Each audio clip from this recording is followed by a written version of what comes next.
Je m'appelle Delphine Aurore Vasseur. J'ai 34 ans et la dernière fois que j'ai vu ma sœur, elle était assise en face de moi autour d'une table de réunion dans un bâtiment avec mon nom sur la porte, en train d'essayer de se rappeler comment respirer. Je veux que tu gardes cette image une seconde, parce que moi, je l'ai portée pendant des semaines. Ma sœur, celle qui m'a regardée dans les yeux au dîner d'anniversaire de ma mère et a dit que ma carrière était un peu pathétique. Cette sœur-là, assise en face de moi, dans mon cabinet, en train de passer un entretien pour un poste dont elle avait besoin et qu'elle n'a pas obtenu. Et c'est moi qui ai dû décider quoi faire avec ça. Je vais te raconter toute l'histoire, mais il faut que tu comprennes quelque chose d'abord. Cette histoire, ce n'est pas une histoire de revanche. Je sais que c'est ce que le titre laisse entendre. Je sais que c'est peut-être pour ça que tu as cliqué. Et je ne vais pas faire semblant que le moment n'a pas eu quelque chose de satisfaisant. Quelque chose de compliqué, de voisin du deuil, que je suis encore en train de démêler. Mais ce dont j'ai vraiment envie de parler, c'est de ce que ça coûte de construire une vie dans laquelle personne ne croit. Ce que ça demande de continuer quand les gens qui étaient censés être ton premier public ont décidé que tu ne valais pas la peine d'être regardé. Parce que c'est ça, la vraie histoire. Le reste, la salle de réunion, le nom sur la porte, tout ça, c'est juste là où l'histoire finit par atterrir. Ce qui m'importe, c'est comment elle a commencé. Et elle a commencé dans une cuisine à Valenciennes, quand j'avais 13 ans, avec un diplôme de 2e place dans la main, en train d'attendre que quelqu'un le remarque. J'ai grandi dans une maison propre à l'extérieur et compliquée à l'intérieur. Mon père, Bernard, travaillait comme technicien de maintenance dans une imprimerie à Douai. Des horaires décalés, le genre de rythme qui fait qu'on ne savait jamais exactement quand il allait rentrer, ni quelle humeur allait franchir la porte avec lui. Ma mère, Chantal, était secrétaire médicale, efficace, précise. Elle gérait la maison comme elle gérait ce cabinet, tout organisé, tout à sa place, et très peu de chaleur dans tout ça. Ce n'était pas de la froideur délibérée, c'était juste ce qu'elle savait faire.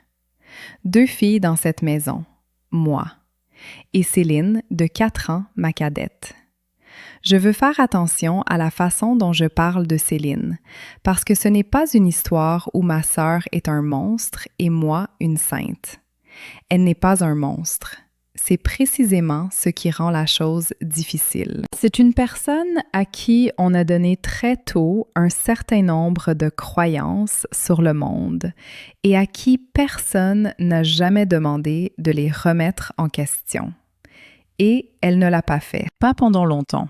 Mais je vais te dire ce que c'était de grandir dans cette maison depuis là où je me tenais.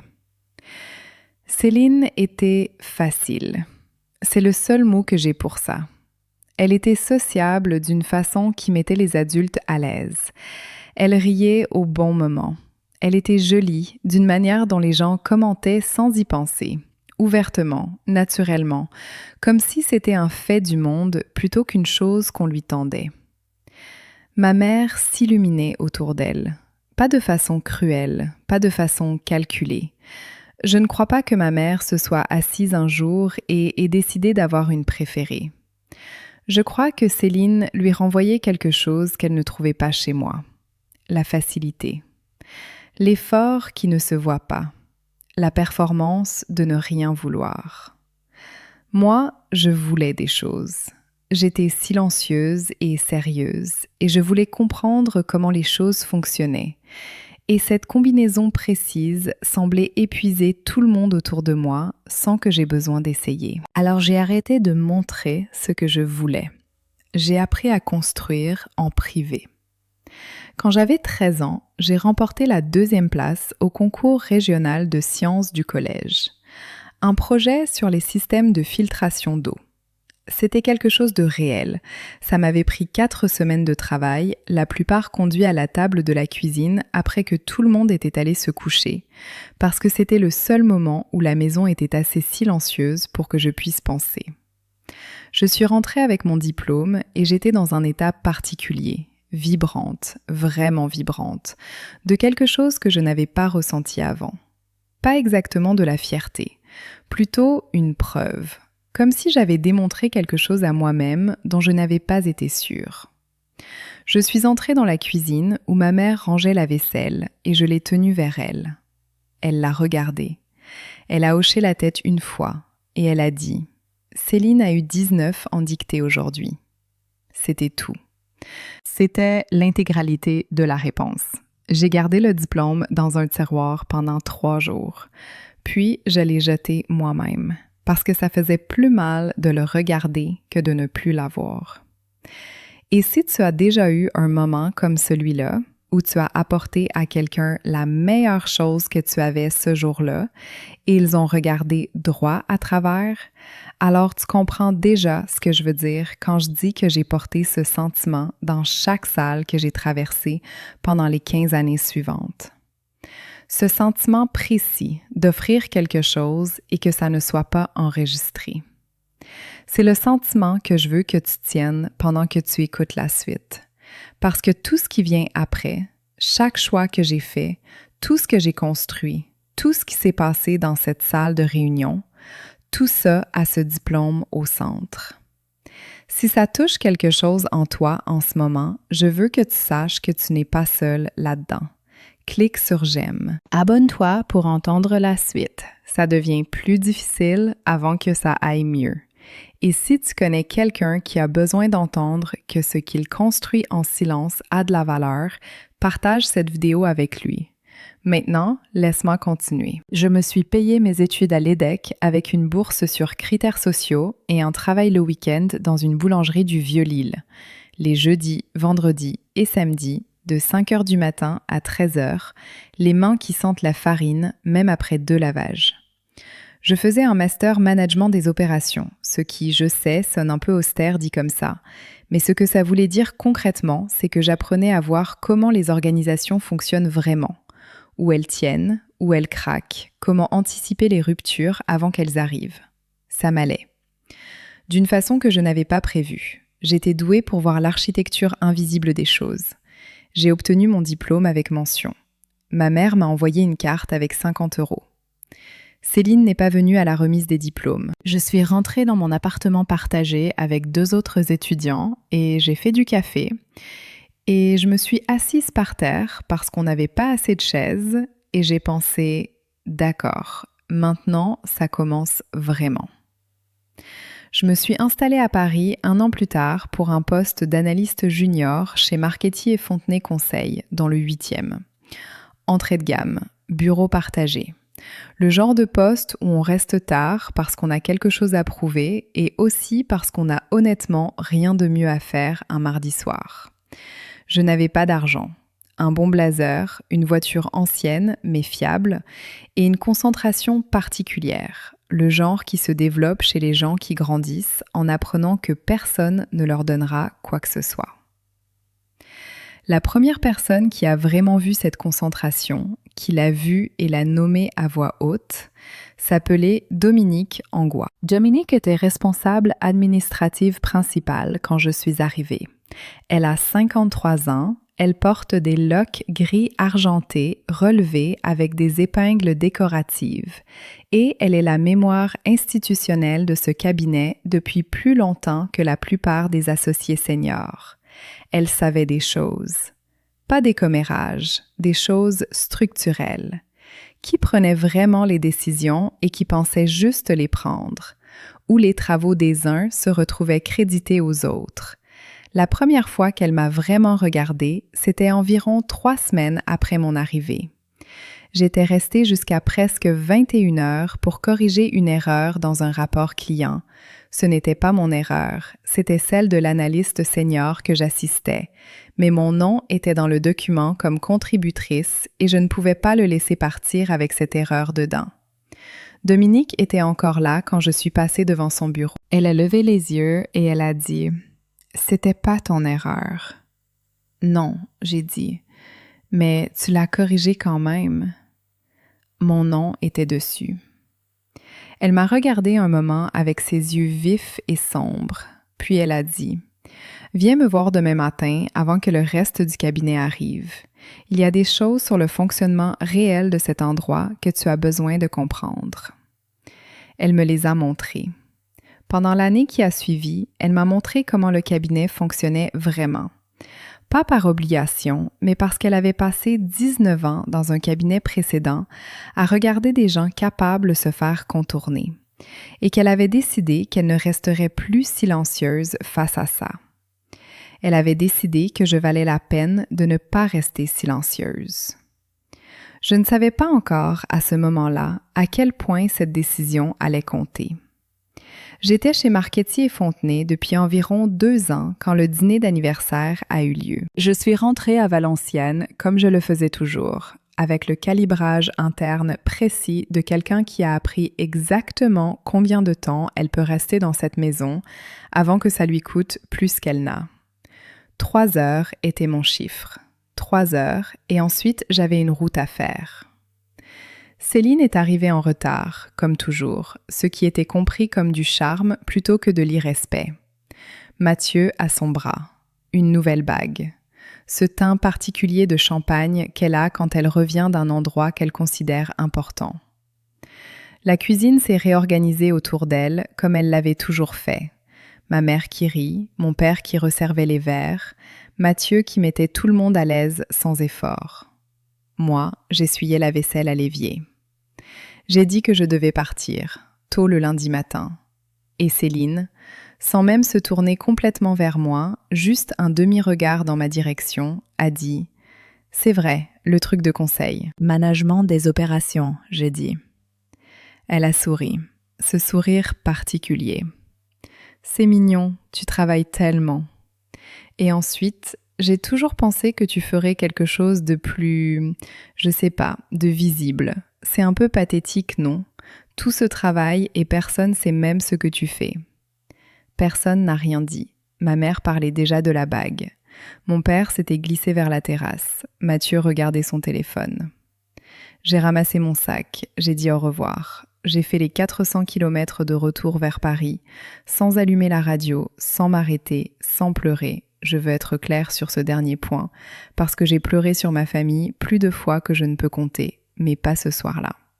Ce soir-là, je roulais, c'est tout, et je pensais au diplôme. Et je pensais à Dominique qui m'avait dit « Il y a des choses sur le fonctionnement réel de cet endroit que tu as besoin de comprendre. » Et je pensais « Très bien, je vais construire quelque chose d'indéniable, au point que le mot « pathétique » ne peut pas survivre dans la même pièce que ça. » Pas par colère, par quelque chose de plus silencieux que la colère et de plus durable.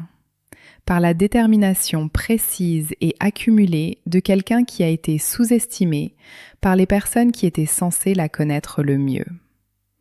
J'ai ouvert mon carnet en rentrant. J'ai noté exactement ce que Céline avait dit, mot pour mot. Et je suis allée me coucher parce que j'avais une réunion à 7 heures et du travail à faire. 6 ans, c'est long à construire quelque chose. C'est aussi d'une certaine façon très court quand on est dedans.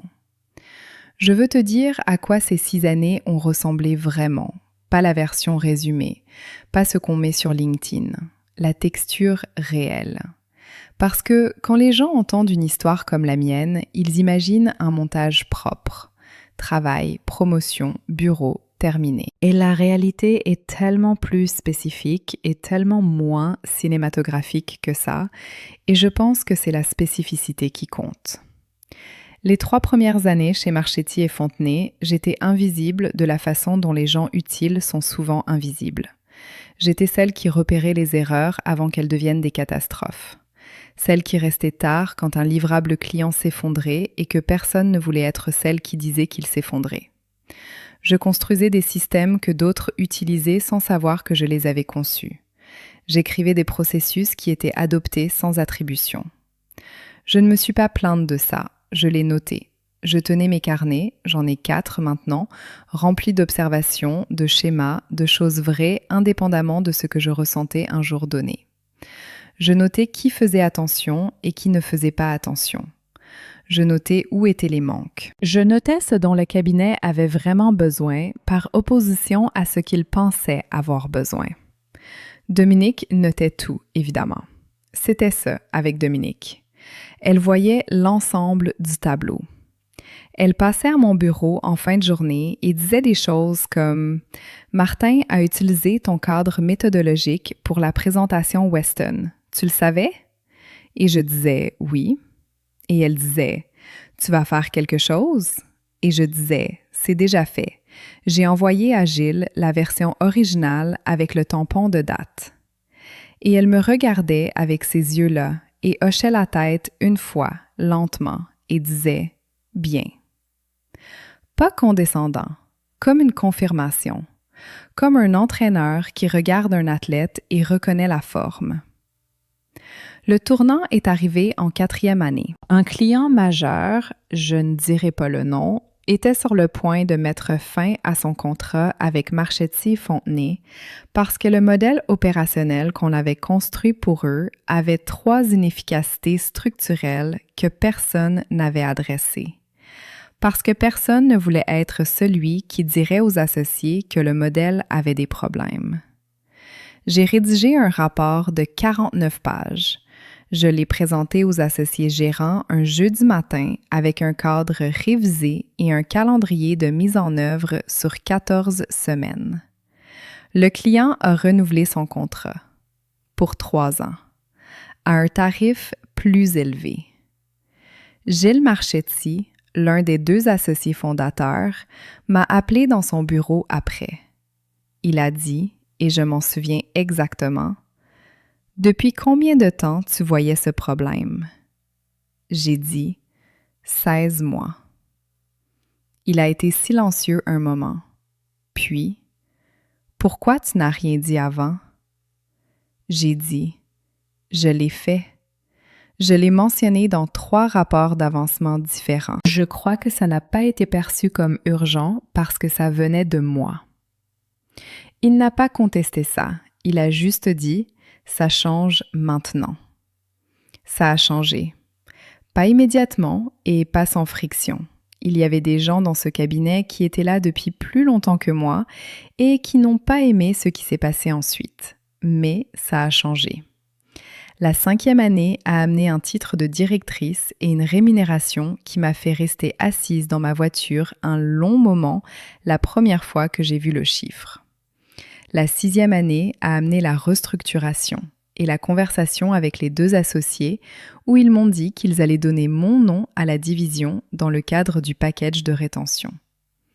Je me souviens que Gilles l'a dit et je me souviens avoir pensé très clairement. Céline a dit que personne ne saurait ce que je faisais. Je n'ai pas dit ça à voix haute. Je les ai remerciés tous les 2, j'ai serré leurs mains, je suis retournée dans mon bureau, j'ai fermé la porte et je me suis assise très immobile pendant un moment. La façon dont on s'assoit quand quelque chose atterrit qu'on attendait, sans s'admettre qu'on l'attendait. Puis j'ai ouvert mon carnet et j'ai écrit « 9 avril ». Division Opération Vasseur. Ils ont mis mon nom sur la porte. Et je suis retournée travailler. Je veux marquer une pause ici parce que je pense que c'est le moment de l'histoire où tu commences à comprendre ce avec quoi j'avais vraiment affaire. Pas seulement le commentaire de Céline à ce dîner. C'était un moment douloureux mais supportable.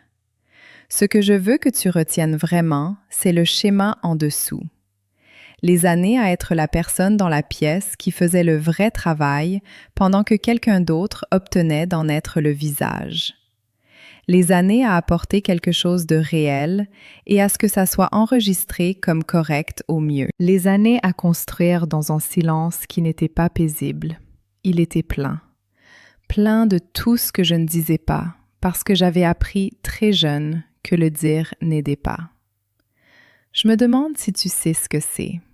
Travailler aussi dur, aussi longtemps, avec aussi peu de reconnaissance de la part des gens qui étaient censés être ton premier public. Construire quelque chose de réel dans une pièce où personne n'applaudit. Dis-moi ça dans les commentaires. Est-ce que tu as déjà construit quelque chose que les gens les plus proches de toi ne pouvaient pas voir? Parce que je lis chacun d'entre eux et je veux savoir que je ne parle pas dans le vide. Ce que je ne savais pas, pendant que je construisais tout ça, C'est ce qui arrivait à Céline. J'ai appris les choses par fragments, comme on apprend la plupart des choses sur sa famille quand on n'est pas vraiment en contact, mais pas vraiment coupé non plus. Ma mère appelait de temps en temps. On avait atteint une trêve fonctionnelle, civile, gérée, aucune de nous deux ne demandant trop à l'autre. Elle mentionnait Céline parfois. Parfois, les choses qu'elle mentionnait ne s'additionnaient pas tout à fait. L'activité de Mathieu était en train de passer une période de transition. Ils avaient décidé de simplifier leur vie. Céline pensait à se remettre à travailler, juste pour s'occuper. J'ai noté ça. Je n'ai pas cherché à en savoir plus. Le tableau complet, c'est ma cousine Isabeau qui me l'a donné. Isabeau Fontaine, infirmière coordinatrice à Valenciennes, restée dans le Nord, le genre de personne qui a absorbé toutes les nouvelles familiales sans drama et me les livrait avec la même clarté directe que Dominique apportait à tout. Isabeau m'a appelé un dimanche soir, environ 4 mois avant le moment de la salle de réunion, et elle a dit « Je t'appelle pas pour créer des histoires, je t'appelle parce que je pense que tu dois savoir. » Ce que je devais savoir était ceci. Le marché des bureaux parisiens s'était effondré et l'activité de Mathieu avec lui, sans récupération en vue. Ils avaient du retard sur leur crédit immobilier dans le 15e. Céline cherchait un emploi discrètement depuis des mois, une démarche qui n'aboutissait pas, en partie parce que son CV présentait un trou de 5 ans et en partie parce que l'expérience qu'elle y décrivait était formulée d'une façon qui ne résistait pas à l'examen. Elle n'avait rien dit à personne dans la famille. Elle maintenait encore la vie qu'elle semblait avoir. Les bons restaurants une fois par mois pour les photos, la présence soignée sur les réseaux, le sac qui était authentique mais fatigué aux coutures. Elle a peur, a dit Isabeau. Pas comme une excuse, juste comme un fait. Je suis restée avec ça un moment après avoir raccroché. Je me suis fait du café. Je me suis tenue au comptoir de mon appartement dans le 11e, que je possède, que j'ai payé en avance, au terme d'années de discipline financière qui frôlait l'austère. Et j'ai pensé à ma sœur qui avait peur et ne le disait à personne, qui performait la sécurité pendant que tout ce qui était en dessous s'effritait. Je reconnaissais ça, pas les circonstances précises, mais la performance du fait d'aller bien. J'en avais fait ma propre version pendant des années, juste dans la direction inverse. Performer la petitesse plutôt que la grandeur. Me rendre plus facile à ignorer pour que l'écart entre ce que j'étais et ce qui était reconnu fasse moins mal. On avait toutes les deux appris, dans cette maison à Valenciennes, qu'on ne montrait pas ce dont on avait vraiment besoin. On avait juste appliqué la leçon différemment. Je ne l'ai pas appelé. Je ne savais pas quoi dire et j'ai appris à me méfier de l'impulsion de tendre la main quand je ne sais pas vers quoi je tends. Je suis retournée travailler. J'ai continué à construire. Je n'ai plus pensé à Céline pendant 3 semaines. Jusqu'au mardi matin où le téléphone de mon bureau a sonné et où Dominique a dit mon nom de cette façon particulière qu'elle a et m'a dit de descendre à l'accueil. Je veux te dire ce que j'ai vu quand j'ai tourné ce coin-là. Je veux te le dire parce que je l'ai rejoué tellement de fois, en essayant de comprendre ce que j'ai ressenti, et je n'ai toujours pas un mot propre pour ça. Ce que j'ai ressenti était stratifié de la façon dont seule la famille peut stratifier les choses. Parce que la famille entre en toi à un niveau qui précède le langage, précède la logique, précède chaque frontière que tu as soigneusement construite en tant qu'adulte fonctionnel. Ce que j'ai vu, c'était ma sœur. Assise dans l'un des fauteuils bas gris près de l'accueil, dans une robe portefeuille rose poudrée que je reconnaissais d'une photo qu'elle avait postée 3 ans plus tôt depuis un déjeuner de bienfaisance. Un blazer blanc cassé qui ne correspondait pas tout à fait au niveau de formalité qu'elle visait. Un sac à main de créateur authentique mais visiblement fatigué aux coutures. Une manucure fraîche, rose nacrée, parfaite, ce qui m'a dit immédiatement qu'elle avait dépensé de l'argent spécialement pour aujourd'hui, ce qui m'a dit immédiatement à quel point aujourd'hui comptait pour elle. Elle regardait son téléphone avec l'expression contrôlée de quelqu'un qui performe la sérénité. J'ai vu cette expression dans le miroir. Je savais exactement ce qu'elle recouvrait. Et Dominique est apparue à mon coude, tranquille et stable, et a dit « Elle est là pour l'entretien de chargée de marketing senior, créneau 10 heures. Elle est sur la liste des candidates depuis 2 semaines. Son dossier indique Céline Vasseur-Mercier. » Je n'ai pas fait le lien avec le nom avant qu'elle se présente à l'accueil et montre sa pièce d'identité. J'ai gardé les yeux sur ma sœur. Elle sait? Elle n'a pas levé les yeux de son téléphone depuis qu'elle s'est assise. 4 secondes de silence. Dans ces 4 secondes, j'ai pensé au diplôme. J'ai pensé au mot « pathétique ». J'ai pensé à Isabeau disant « elle a peur ». J'ai pensé à Gilles Marchetti disant « ça change maintenant ». J'ai pensé à mon carnet avec mon nom écrit dedans depuis le 9 avril. Et j'ai pris une décision. Pas une décision de vengeance, une décision professionnelle. Parce que c'est ce que je suis, avant tout le reste, une professionnelle. Et parce que j'avais construit cet endroit, cette division, cette réputation, en faisant les choses correctement, même quand ça me coûtait quelque chose. Je n'allais pas changer ça maintenant, pas même pour ça. Accompagne-la en salle de réunion B, j'ai dit. J'arrive à 10 heures. Je me suis retournée. J'ai marché jusqu'à mon bureau. J'ai pris mon portfolio. J'ai pris une respiration que je me suis assurée que personne ne verrait. Et je suis allée travailler. Je veux te parler des 2 minutes avant d'entrer en salle de réunion B. J'étais dans le couloir, juste devant, debout, portfolio sous le bras, comme je me tiens avant n'importe quelle réunion importante. Et je faisais la chose que je fais toujours, qui est de passer en revue ce que je sais, ce que je dois accomplir et ce que je ne laisserai pas se produire.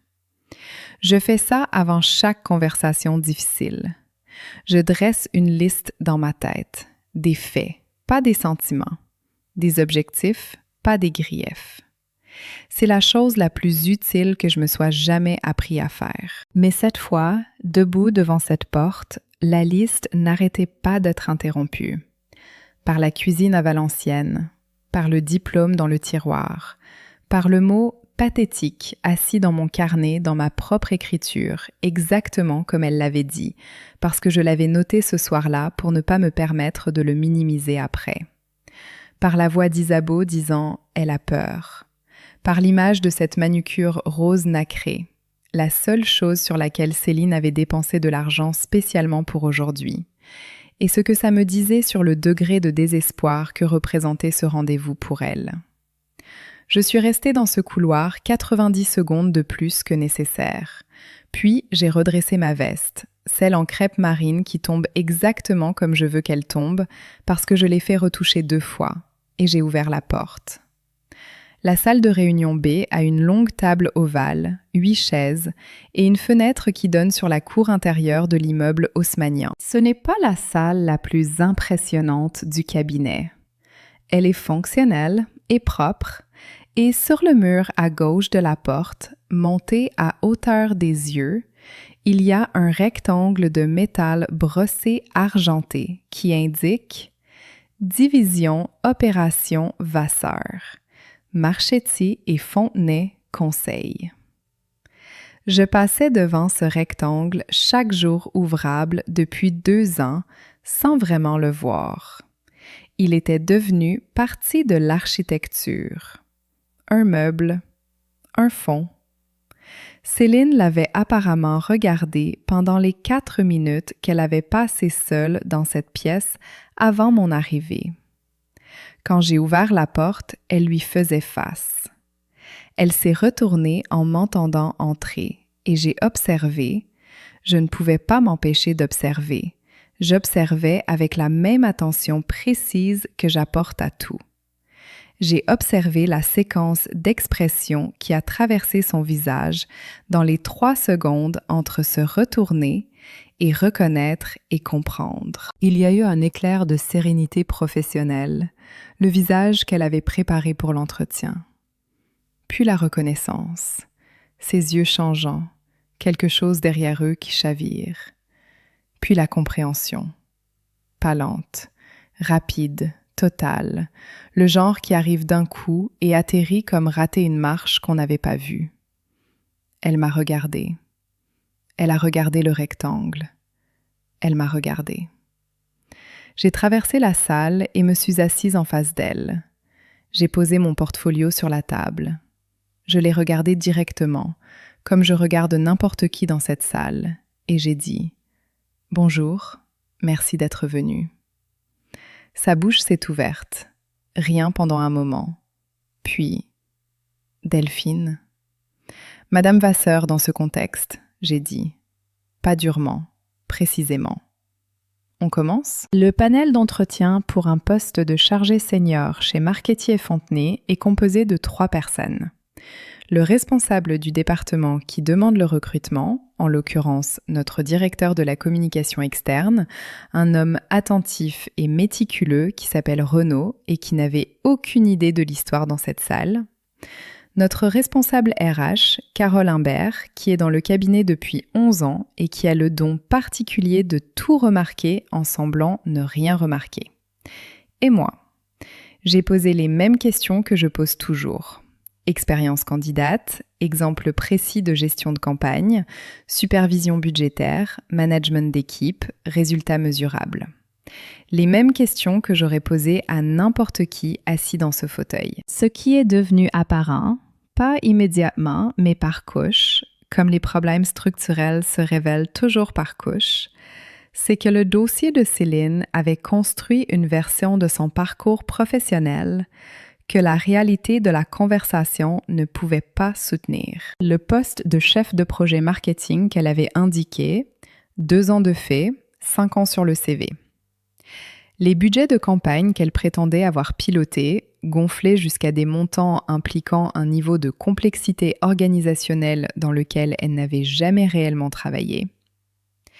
J'ai posé 2 questions de suivi technique, des questions précises. Le genre auquel n'importe qui ayant réellement fait ce que le CV décrivait répondrait sans hésiter, parce que les réponses seraient dans sa mémoire musculaire. Elle a hésité. Carole a jeté un regard dans ma direction depuis l'autre bout de la table. Je n'ai pas regardé en retour. J'ai fait une petite note sur mon portfolio et j'ai attendu. Les réponses de Céline étaient longues, sans avancer. Elle travaillait dur. Je la voyais travailler comme on voit quelqu'un faire du surplace en essayant d'avoir l'air de nager. Il y a eu un moment où elle a ri de quelque chose qui n'était pas drôle. Le réflexe social précis de quelqu'un qui gagne du temps. Il y a eu un moment où elle a commencé une phrase 3 fois avant de la finir. Et puis elle a dit « Je sais que mon parcours peut sembler, j'ai eu une pause, mais je suis vraiment... » J'apprécie cet éclairage, j'ai dit. Il nous reste 2 questions. Renaud a posé les 2 dernières. J'ai regardé Céline y répondre. J'ai regardé Renaud la regarder. J'ai regardé la salle faire ce que font les salles quand une candidate ne va pas obtenir le poste. Le recalibrage infime et presque imperceptible du langage corporel. Le stylo qui s'immobilise. Le contact visuel qui redevient professionnel plutôt qu'engagé. Quand c'était terminé, Renaud l'a remercié de son temps. Carole a rassemblé ses notes. Je me suis levée, comme je me lève à la conclusion de chaque entretien. Et alors Céline a arrêté de performer. Ça s'est passé d'un coup. La sérénité qu'elle avait maintenue, le brushing, le blazer, les réponses préparées, elle ne s'est pas effondrée exactement. Elle s'est juste arrêtée, comme une lumière qu'on éteint. Elle m'a regardée depuis l'autre bout de la table, pas Renaud, pas Carole, moi. Delphine, elle a dit, doucement, de la façon dont elle disait mon prénom quand on était petite et qu'elle avait besoin de quelque chose. J'ai besoin de ce poste. La salle était très immobile. C'était le moment. C'était le seul moment pour lequel je ne m'étais pas préparée dans les 90 secondes où j'avais attendu dans le couloir, parce que je m'étais préparée à tout sauf à ça. À ce qu'elle laisse tomber complètement la performance et dise la chose vraie. Nue et directe et sans aucune architecture autour. J'ai besoin de ce poste. Et voilà ce que je veux te dire, parce que je pense que c'est la chose la plus importante dans toute cette histoire. Je l'ai senti. Je l'ai senti atterrir. Pas comme un triomphe, pas comme une satisfaction, comme un deuil presque. Le deuil précis de regarder quelqu'un avec qui tu as grandi arriver à un endroit qui n'aurait jamais dû être inévitable, qui était le résultat d'un ensemble de croyances que personne ne lui avait jamais demandé d'examiner. Des croyances que le monde avait confirmées jusqu'à ce qu'il ne les confirme plus. Et voilà le moment où il ne les confirmait plus. Voilà ma sœur, 30 ans, dans une salle avec mon nom sur le mur, en train de dire « j'ai besoin ». Si tu as déjà aimé quelqu'un qui t'a blessé et ressenti les deux choses en même temps, pleinement, simultanément, sans que l'une annule l'autre, alors tu sais ce avec quoi j'étais assise dans ce moment.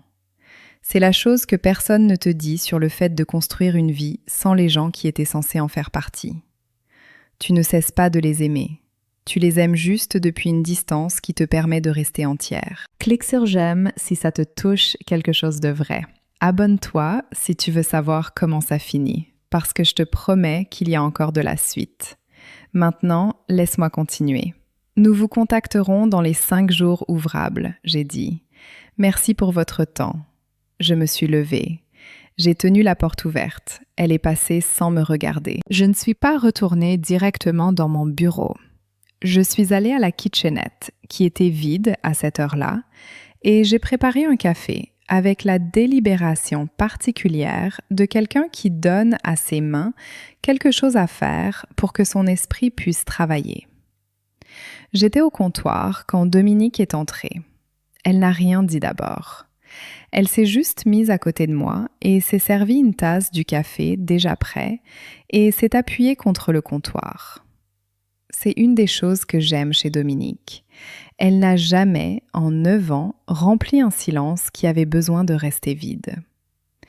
Au bout d'un moment, elle a dit « Tu vas bien ?» « Oui », j'ai dit. Et puis « Je ne sais pas ». Elle a hoché la tête. « Qu'est-ce que tu vas faire ?» Recommander qu'on ne retienne pas sa candidature. Les problèmes dans le CV sont éliminatoires sur le fond. Carole l'a vu. Renaud l'a vu. Ça n'a rien à voir avec autre chose. C'est la bonne décision. Je sais. Elle m'a regardée. Mais j'ai reposé ma cuillère. Elle a dit qu'elle en avait besoin. Pas de façon performée, vraiment besoin. J'ai marqué une pause. Elle n'a jamais eu besoin de quoi que ce soit de moi. Pas une seule fois. Dominique a été silencieuse un moment, puis elle a dit, la chose qu'elle dit quand elle en a fini d'attendre que tu arrives quelque part par toi-même. Delphine, on peut avoir de la compassion pour quelqu'un et quand même ne pas lui donner quelque chose pour lequel il n'est pas qualifié. Ce ne sont pas la même décision. Je l'ai regardée. Le poste aurait été mauvais pour elle et mauvais pour le cabinet, elle a dit. C'est vrai indépendamment de tout le reste, et tu le sais. Je le sais. Alors tu sais ce que tu vas faire. Oui. Elle a repris son café. Elle m'a tapoté le bras une fois, un seul geste solide et délibéré, le genre qui veut dire « je te vois et tu vas t'en sortir ». Et elle est sortie. Je suis restée là encore 1 minute, le bourdonnement du réfrigérateur, le bruit lointain du clavier de quelqu'un dans le couloir, la machinerie ordinaire d'un mardi après-midi continuant sans aucune conscience de ce qui venait de se passer en salle de réunion B. J'ai pensé au diplôme, j'ai pensé à comment je l'avais mis dans un tiroir puis jeté, plutôt que de laisser quelqu'un voir que je le portais. J'ai pensé à ma sœur qui disait « j'ai besoin de ce poste ». La façon dont la performance s'était arrêtée. La façon dont elle avait eu l'air, dans ce moment, Non pas comme la femme du dîner d'anniversaire avec le teint champagne et la nouvelle bague et le mépris tranquille, mais comme quelqu'un de beaucoup plus jeune, quelqu'un un peu perdu, quelqu'un à qui on avait dit toute sa vie qu'elle était suffisante telle qu'elle était et qui commençait seulement maintenant, dans cette salle de réunion un mardi matin, à comprendre que suffisante n'est pas la même chose que capable. Je n'allais pas lui donner le poste, mais je n'en avais pas encore fini non plus. La lettre de refus est partie le 4e jour. Formulation standard. Professionnelle, propre, sans contenu supplémentaire. Merci pour votre temps. Nous avons décidé de donner suite à une autre candidature. Nous vous souhaitons bonne continuation dans vos recherches. Carole l'a rédigée, je l'ai validée. Elle est partie par le processus RH habituel exactement comme toutes les autres lettres de refus partent. Je n'y ai rien ajouté. Je n'en ai pas retiré la neutralité qui n'est pas dans ces lettres pour commencer. Je l'ai traitée exactement comme j'aurais traité n'importe quelle autre candidature qui ne correspondait pas aux exigences du poste. Je veux être claire là-dessus parce que je pense que ça compte. Je ne l'ai pas rendue froide pour la punir et je ne l'ai pas adoucie pour la protéger. Je l'ai traitée en professionnelle, ce qu'elle était venue dans ce bâtiment demander à être traitée. Ça me semblait juste, ça me semblait la chose la plus honnête que je pouvais lui donner. Ce que j'ai fait ensuite ne faisait partie d'aucun processus professionnel. C'était un choix que j'ai fait seule, un jeudi soir, assise à ma table de cuisine, avec mon carnet ouvert devant moi et une tasse de thé qui avait refroidi pendant que je réfléchissais. Je l'ai appelée. Elle a décroché à la 3e sonnerie. Je pouvais entendre, dans la demi-seconde avant qu'elle dise « allô », qu'elle avait regardé l'écran et envisagé de ne pas répondre. Je comprenais ça. J'avais envisagé de ne pas appeler. « C'est moi », j'ai dit. « Je sais. » Une pause. « Delphine, laisse-moi parler d'abord », j'ai dit, « s'il te plaît. » Elle s'est tue. Je ne peux pas recommander ta candidature pour ce poste. Les compétences ne sont pas là et c'est un vrai problème. Pas seulement chez nous, mais dans chaque cabinet à ce niveau. Le CV doit refléter ce que tu as réellement fait, pas ce que tu aurais voulu avoir fait. Cet écart va continuer à poser problème jusqu'à ce que tu l'adresses honnêtement. J'ai marqué une pause. Mais je connais quelqu'un. Elle s'appelle Sandrine Aubert. Elle dirige une petite agence de communication à Bordeaux et elle est en train de construire une équipe marketing from scratch.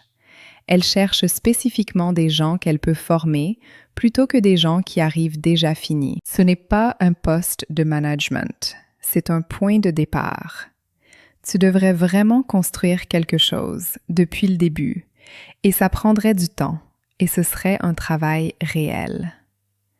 Une autre pause plus courte. Je vais lui envoyer ton dossier si tu veux. Silence sur la ligne. Assez long pour que je vérifie une fois que l'appel n'avait pas coupé. Puis Céline a dit, dans une voix que je ne lui avais genuinement jamais entendue avant, pas plate, pas performée, pas la voix qu'elle utilisait quand elle gérait une impression. Elle a dit « Pourquoi tu fais ça ?» J'avais réfléchi à comment répondre à ça. J'y avais réfléchi pendant 3 jours. « Parce que tu es ma sœur », j'ai dit. Et parce que quelqu'un aurait dû te dire il y a des années que tu allais avoir besoin de savoir faire quelque chose de réel. Je n'ai pas dit, comme personne ne me l'a dit non plus. Je n'ai pas dit parce que je sais ce que c'est de construire dans une direction dans laquelle personne ne croyait. Je n'ai pas dit parce que je me suis garée sur un parking un soir et j'ai décidé de construire quelque chose d'indéniable. Et je pense que tu pourrais faire la même chose si quelqu'un te donnait un vrai point de départ, au lieu de confirmer encore et encore que tu étais déjà suffisante. Je n'ai rien dit de tout ça. Je n'en avais pas besoin. Le silence de Céline avait la qualité de quelqu'un qui entend une chose qu'elle savait déjà, arrivant d'une direction qu'elle n'avait pas prévue. « D'accord », elle a dit finalement, doucement, juste ça. « Je contacte Sandrine demain. » « D'accord. »« Céline? » ?»« Ouais. » J'ai failli dire autre chose. Il y avait autre chose, juste là, juste au bord de la phrase. Quelque chose sur le dîner d'anniversaire et le diplôme, et le mot pathétique, et les 400 kilomètres que j'avais fait en silence, et le carnet où j'avais noté ces mots pour ne pas me permettre de les minimiser. Tout ça, juste là. Je l'ai laissé là. Bonne chance, j'ai dit. J'ai raccroché. Je me suis assise à ma table de cuisine pendant longtemps après ça, dans le silence de l'appartement que j'avais acheté avec l'argent que j'avais gagné dans le travail pathétique, et j'ai regardé mon carnet, et je n'ai rien écrit. Parfois, ce qui se passe n'a pas besoin d'être consigné. Parfois, on laisse juste la chose être terminée. Environ 3 semaines après cet appel, Isabeau a téléphoné un dimanche après-midi. Son heure habituelle, sa chaleur habituelle, le bruit de ses enfants quelque part dans la maison en fond. Elle a dit « J'ai quelque chose à te dire et j'ai besoin que tu l'entendes sans en faire toute une affaire. » Quand est-ce que j'ai fait toute une affaire de quoi que ce soit? J'ai dit. Elle a ri. Céline a commencé chez Aubert Communication lundi. J'ai reposé ma tasse de café. Sandrine Aubert a appelé Céline directement le lendemain de ton message. Apparemment, elles ont parlé 1 heure. Sandrine lui a dit que c'était un poste junior avec une vraie progression possible et Céline a dit... Isabeau a marqué une pause ici et j'entendais qu'elle choisissait comment dire la suite.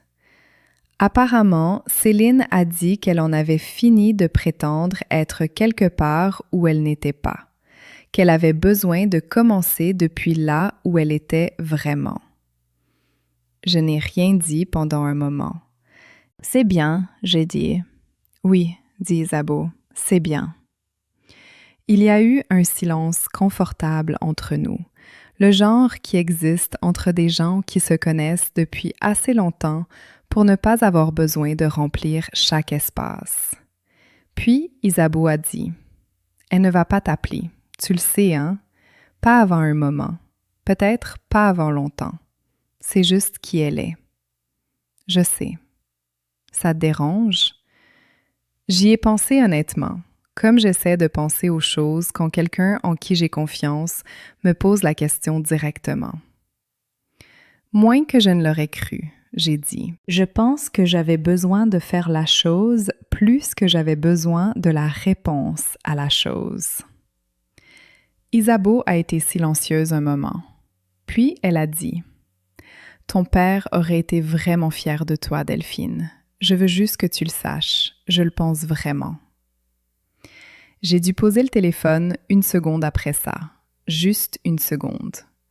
J'ai regardé par la fenêtre de mon appartement le ciel parisien du printemps, ce bleu pâle et vaste, lumineux avant que la chaleur arrive, et j'ai senti mon père quelque part dedans. Pas de façon surnaturelle, juste de la façon dont les gens qu'on perd deviennent partie de l'atmosphère avec le temps, partie de la météo qu'on traverse. Il avait été un homme compliqué. On avait rattrapé quelque chose dans ces 2 dernières années. Pas tout, assez. « Merci », j'ai dit quand j'ai repris le téléphone. « Ça compte vraiment venant de toi. » Environ 2 semaines après ça, j'ai reçu un SMS d'un numéro que je ne connaissais pas. J'ai failli ne pas l'ouvrir. Je reçois assez de messages de numéros inconnus pour avoir le réflexe de les ignorer. Quelque chose m'a fait l'ouvrir. C'est Mathieu. J'utilise mon téléphone parce que Céline ne sait pas encore comment dire. Elle m'a demandé de te dire qu'elle est désolée. Ce sont ses mots exacts. Elle dit qu'elle le pense vraiment. Je l'ai lu 2 fois. J'ai retourné mon téléphone face contre mon bureau. J'ai pris mon carnet. J'ai écrit 14 avril. Elle a dit qu'elle était désolée. Je crois qu'elle le pense. J'ai fermé le carnet. Je l'ai regardé posé sur mon bureau. Couverture usée, le 4e que je remplis. Celui qui a le 9 avril sur l'une des premières pages où j'ai écrit mon nom sur la porte. Celui avec l'entrée de ce soir à Valenciennes. Ces mots exactement comme elle les avait dit. Conservés précisément pour que je ne me permette pas de les adoucir en quelque chose de plus gérable qu'il ne l'était. J'ai pensé à ce que ça voulait dire que les excuses soient arrivées via le téléphone de Mathieu, parce qu'elle ne savait pas encore comment les dire. Le « encore » faisait beaucoup de travail dans cette phrase. Ça voulait dire qu'elle y arrivait, que la direction était vers quelque chose plutôt que loin de quelque chose. J'étais prête à tenir ça sans exiger que ça arrive dans un délai particulier. Je n'ai pas répondu au SMS ce jour-là. J'ai réfléchi à ce que je voulais dire, si je voulais le dire, et ce que le dire signifierait. Je suis délibérée sur ce genre de choses. J'ai appris à l'être. 2 jours plus tard, j'ai répondu « Je sais. Merci de me l'avoir dit.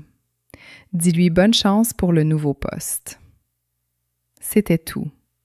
C'était suffisant. Je veux te parler du matin après avoir envoyé ce message, parce que je pense que c'est la vraie fin de cette histoire. Pas la salle de réunion, pas l'appel téléphonique, pas même les excuses. La vraie fin est plus silencieuse que tout ça. Je me suis réveillée à 6h15, comme toujours. J'ai fait du café dans la cuisine de mon appartement. Je me suis tenue au comptoir dans la lumière du matin, la lumière du printemps parisien, douce et légèrement dorée avant que la chaleur arrive. Et je l'ai bu lentement en regardant par la fenêtre la rue en dessous, en regardant le quartier commencer sa journée. Une femme qui promenait un grand chien roux, un homme en tenue de travail qui rejoignait sa voiture, la machinerie ordinaire des vies des autres continuant dans leur propre direction. J'ai pensé à mon père, j'ai pensé à Dominique, qui serait déjà à son bureau, ou sur le point d'y être, en train de préparer le café du cabinet et de savoir tout ce qui se passait dans cet endroit avant que la journée commence officiellement. J'ai pensé à Sandrine Aubert à Bordeaux, que je n'avais jamais rencontrée en personne, mais qui m'avait appelée après la première semaine de Céline pour me dire « Ta sœur travaille vraiment quand quelqu'un lui demande vraiment de travailler. » Et la chaleur compliquée que j'avais ressentie en l'entendant, la fierté et le deuil assis côte à côte, comme ils le font toujours avec la famille. J'ai pensé au diplôme. 2e place, concours régional de sciences. 13 ans, vibrante de quelque chose pour lequel je n'avais pas encore de mots. Une preuve. C'était le mot sur lequel j'avais atterri à l'époque et je pense encore que c'était le bon mot. Je cherchais une preuve que j'étais capable de quelque chose de réel et je l'avais trouvée. Et puis, j'étais entrée dans une cuisine et je l'avais tendue et elle n'avait pas été enregistrée. Et j'avais appris dans ce moment à construire en privé. Voilà ce que je sais maintenant que je ne savais pas alors. Construire en privé n'est pas la même chose que construire seul. Dominique était là, Isabeau était là, mon père, dans ces 2 dernières années, était là, de la façon maladroite et imparfaite d'un homme qui essaie de réparer quelque chose avant de manquer de temps. Sandrine Aubert, que je n'avais jamais rencontrée, était là pour ma sœur, d'une façon que j'avais rendue possible. La construction qui se passe en privé se passe quand même dans un monde plein de gens. Il faut juste trouver ceux qui regardent vraiment. Je m'appelle Delphine Aurore Vasseur, j'ai 34 ans. Et je sais ce que c'est d'être exactement là où je suis censée être. Pas parce que ma sœur est entrée dans une salle avec mon nom sur la porte. C'était juste un mardi. Ce que je suis censée être n'est pas un poste, ni un titre, ni un rectangle de métal brossé sur un mur de salle de réunion. Ce que je suis censée être, c'est quelqu'un qui construit des choses réelles, qui dit la vérité sur ce que ça coûte et qui ne confond pas le fait d'être sous-estimée avec le fait d'être petite. Je ne suis pas petite. Je ne l'ai jamais été. Il a juste fallu du temps pour que la pièce soit assez grande pour le montrer. Avant de partir, je veux te poser une question. Et je le pense vraiment, je ne remplis pas le temps. Toute cette histoire, en son centre, parle d'être mise de côté par quelqu'un qui était censé te connaître.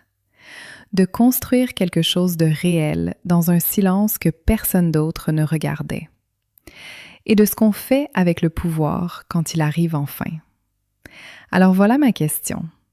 Est-ce que quelqu'un t'a déjà sous-estimé d'une façon qui a tranquillement changé la direction de ta vie? Pas brisé, changé. Envoyé quelque part où tu ne serais peut-être pas allé si cette personne t'avait simplement vu clairement dès le départ. Je veux le savoir, laisse-le dans les commentaires.